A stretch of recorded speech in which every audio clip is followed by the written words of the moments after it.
Just like on your favorite cable sports channel, except GSMC Sports Network is absolutely free. Just search.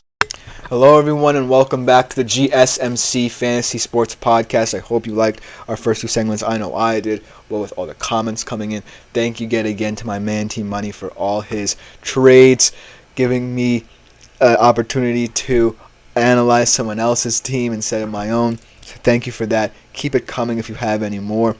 But we're getting into our third segment of today's show. We're going to be talking about QB tiers. It's been the big thing right now in terms of how to decipher the QB market. And you hear a lot, but that's not the right segment. We get the QB tiers here.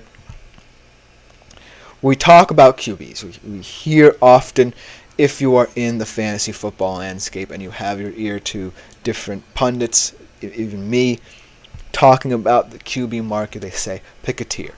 Pick a tier of guys. You have to be comfortable with what you get. This year, especially, it's getting a little bit more crowded. So I hope that this segment will help you guys navigate whatever pratfalls you may face in determining how to choose the QB position, because like I said in previous episodes, there will be a lot of depth at this position going forward. Without further ado, let's talk about it. Obviously, let's start off with tier 1. Your no-brainers. Mahomes, Allen, Jackson, potentially Jalen Hurts. And I want to do something fun here where I say the guy who I think will drop out of this category and drop down a tier, and the guy who I think will cement his status, since it's tier 1, cement his status. And I think the guy who cements his status, obviously Patrick Mahomes, but I think Hurts and Jackson have the most question marks in this tier out of anyone. We talked about Hurts, both highly and a little bit lowly in terms of where he stands in the fantasy landscape. But he only spent 3 weeks outside of this kind of top 4 in terms of running backs. That's pretty impressive. And Jackson as well, averaging 22.2 fantasy points per game over his past 5 seasons in the league. It was really tough.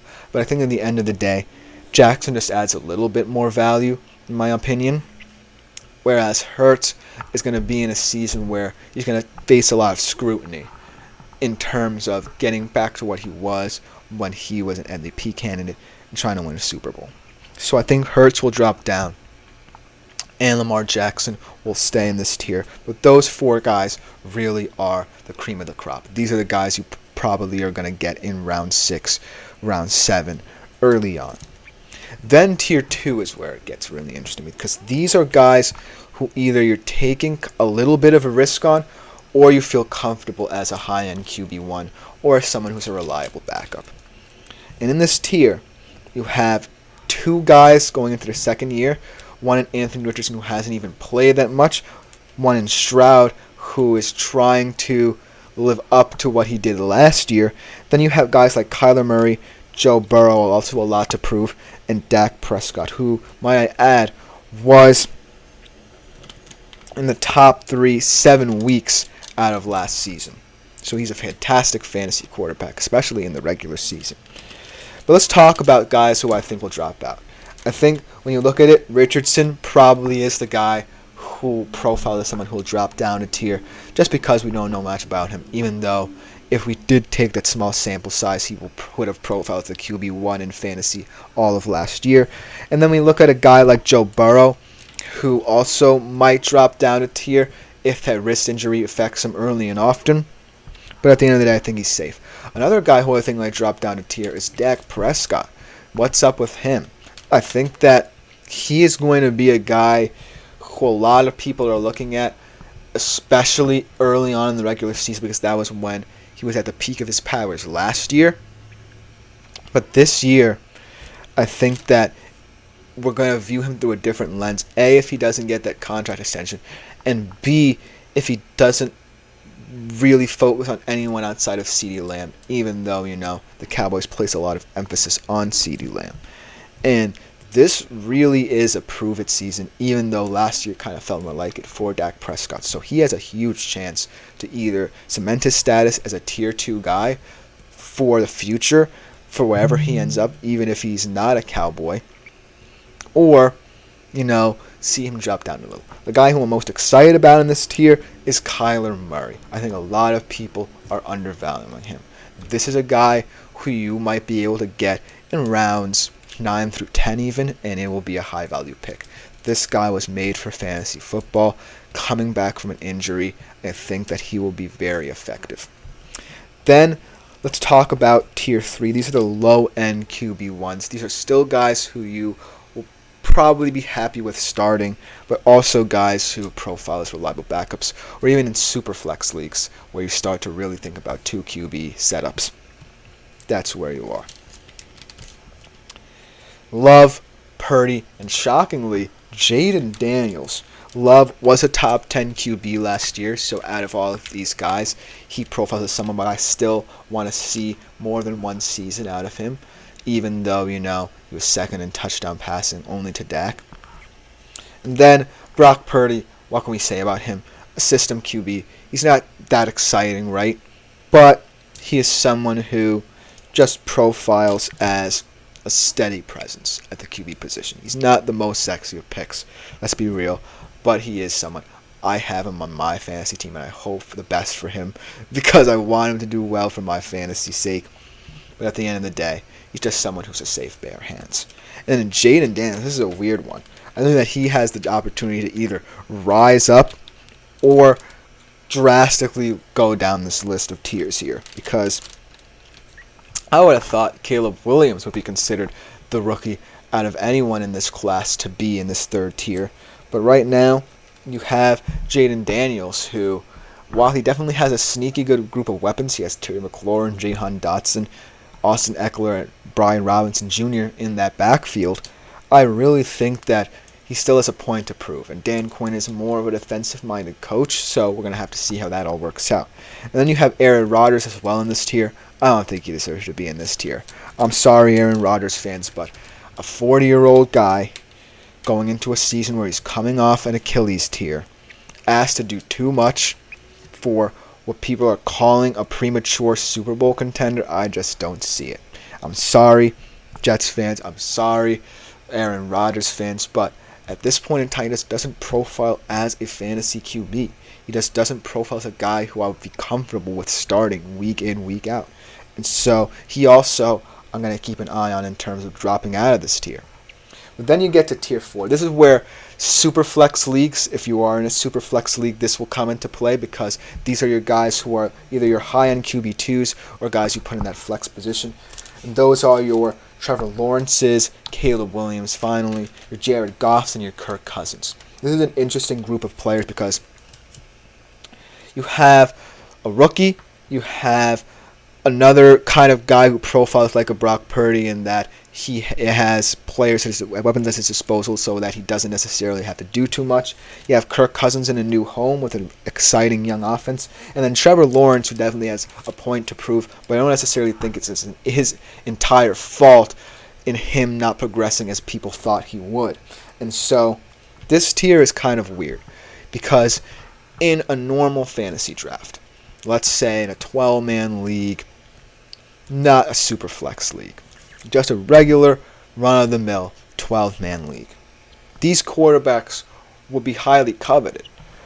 But if I look at the larger landscape of things, these are guys who I also think have an element of risk to them.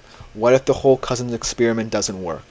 What if, for some reason, a piece on that Lions offense gets injured and Jared Goff starts to panic a little bit? What if, the whole Caleb Williams project doesn't work either? And also, I'm not as high on Trevor Lawrence as other people are. So this is where you start to see more and more questions emerge about these guys in this tier than ever. And to close it out, these are your really back-end QB3s, your Herberts, your Tuas, your Staffords, your Watsons, Geno Smith, and Mayfield. These are all guys, though, who I think very highly of, and I don't think that they should be considered that low should they not really pan out in terms of fantasy. Looking at someone like Justin Herbert, obviously I think he's just in this tier because of the Jim Harbaugh hire. He's not going to be throwing as deep as often, and he certainly does not have the wide receiver room to really compensate for that. I think that Tua is definitely interesting being in this tier because a lot of people will think more highly of him, maybe even overrate him as a tier 3. I know I kind of did, as he is my backup quarterback for this season. But I still think, what with all the weapons at his disposal and the variability of that Dolphins offense, he has a very good chance to at least rise up to that tier 3 in my humble opinion. And then you look at a Matthew Stafford. Obviously, he also is getting up there in age. In the Rams offense, I really like Cooper Kupp. I really like Puka Nacua, breaking records left and right. Hopefully he sustains that in his sophomore season in the NFL. But at the end of the day, Stafford is the question mark there. Because how long can he keep this up? How long can he consistently be delivering 3,000-yard seasons left and right? And I don't know the answer to that. And then you get to Deshaun Watson, who's always going to be controversial. Because he's also a quarterback where everything's on him. I feel like the Browns' offense, yes, the O-line is banged up. Yes, you might get a compromised Nick Chubb later on in the year. Yes, your receivers are kind of getting up there in age, and the receiver you traded for doesn't necessarily profile as a guy who I think will succeed in this system. But I think the silver lining for someone who picked up Deshaun Watson is that he still has maintained his dual threat ability.